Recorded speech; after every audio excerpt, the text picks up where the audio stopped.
Hi, and welcome to another video from RC Pilot Pete Watson. Today I'd like to share with you the my monitoring that I do of my Lipo batteries.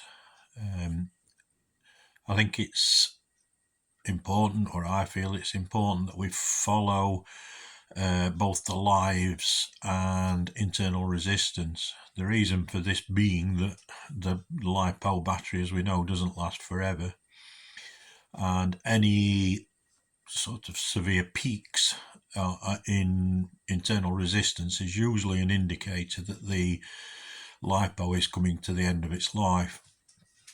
I think everybody tends just to, it's poor fit, throw it away. So really this sheet I've got is to monitor my lipos and try to get the best I can out of a lipo and improve its longevity.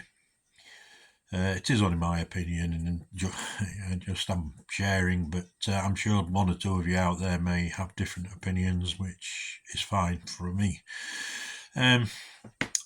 Basically what I do is every time I charge a battery, whether I'm putting the battery into full charge or storage charge, so after I've used it I'll usually storage charge a battery and then charge it again. So my maximum lives, let me say that you'll see on this spreadsheet at the moment, my maximum lives, albeit it might say 94 lives for example, it doesn't mean to say that's 94 times it's been charged and discharged through flight.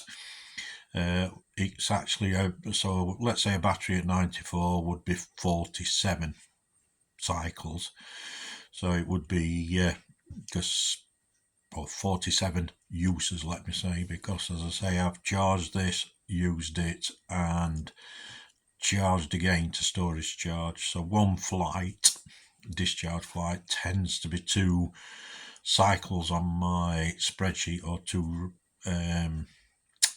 observations on my spreadsheet. I think that's enough now. It'd be easy to me explain when the spreadsheet's live, or you can see on the screen. So right, here we go. I'll show you on the screen. Okay, you'll have to excuse me a little bit here because what I'm going to do is operate my mouse at the same time as I'm holding the camera. So what you can see here, I've got my battery type. So you can see there, this section here is on the Admiral batteries I own. There's the number of cells and the C rating, and also then the milliamps that they have. Each battery has then a number to it. These are just the weights so that I can use for balancing models, etc. But this is where it starts to get interesting, the spreadsheet. So here you can see battery number 1 has done 94 lives, and then following on in these boxes is the ohms each time I'm either charged or put into storage charge following flight. So what I'll show now is, if I come along, you can see here I've got my, at the moment the spreadsheet set to, so that grey line there is 50, the next grey line is 50, and on the end you'll see the average during its life. So like this battery has done 105 charges, whether it be to full charge or storage charge. It's done 105, which is probably about 50 cycles, perhaps a little bit more, and the average internal resistance is 25. So I've got a visual let me say observation, and you can see like here's a bit, so I've gone 37, 17. Sorry, just go a little bit closer to this. So visually you can see here I'm 31, 47.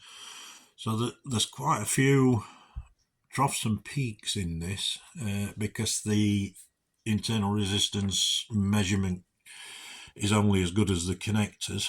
So over time as well, the connector will get bad from just use, wear, dirt. So it may be, let me say, there's some inconsistency there in the internal resistance or the ohm reading, but you can see here now we're starting to see a higher number in this area of higher readings. If we come down now into the bottom part of the Excel sheet, I can open it. This first one is giving me the lives, so I have an overview of all my Admiral batteries here, and how many lives that each one has done. So that backs up basically what's in that column here. We go to the internal resistance chart or charts. Here I can see this Admiral battery number 1, which is currently around 95 lives.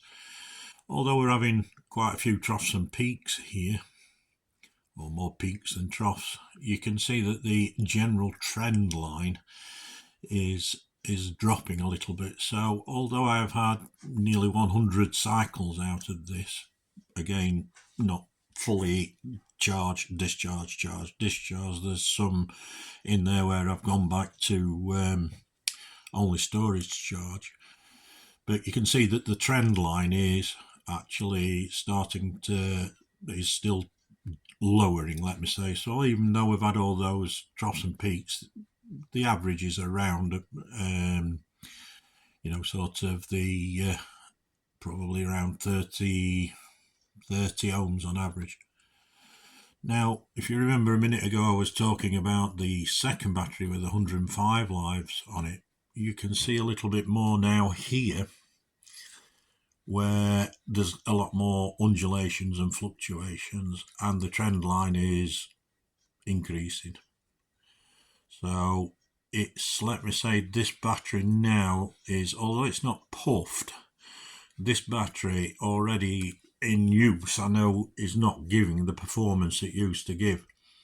And this is one to observe in respect to continue as I am on the spreadsheet to see what the internal resistance continues, if it continues to climb on the trend line, or if it's going to start puffing.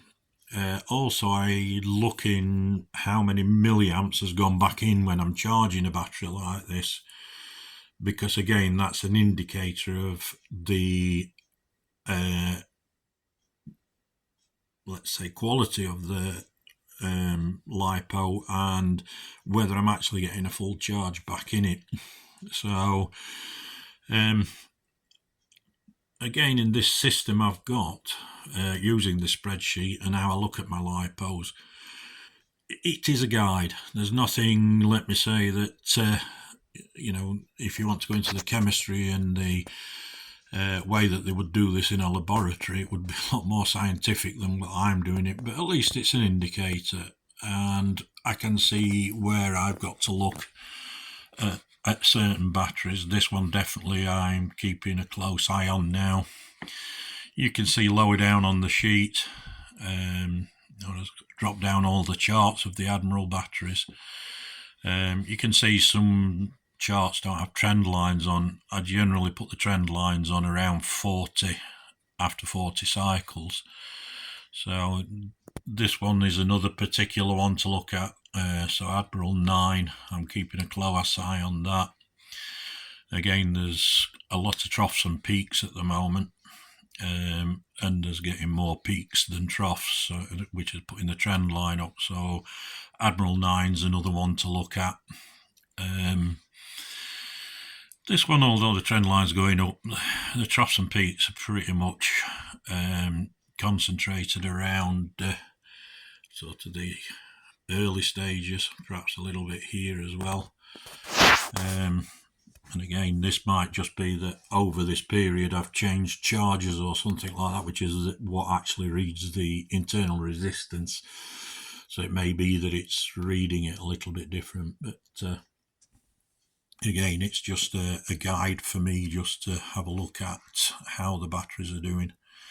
Okay, I hope you found that interesting and certainly given some food for thought. But the main point I'm wanting to put over is look after your batteries and they'll look after you. These are the fuel for likes of me who fly only electric or electric power. So usually when anything happens with the battery, it is catastrophic and a full failure. And if you're using this through a beck on your speed controller and the battery fails, then 9 times out of 10 it's the end of the model as well. So a little bit of time with you spent on your batteries, managing these and monitoring these, can save you quite a lot of money going out in the future. So please share with me also the way maybe that yourselves monitor your lipos and how you decide that the quality of the battery, and hopefully that it'd be interesting to see, and hopefully we don't find any weaknesses during this winter and the cold spell, because that also is when the battery could potentially fail under high load and in very cold conditions. Okay, thanks for watching, and hopefully see you in the next video.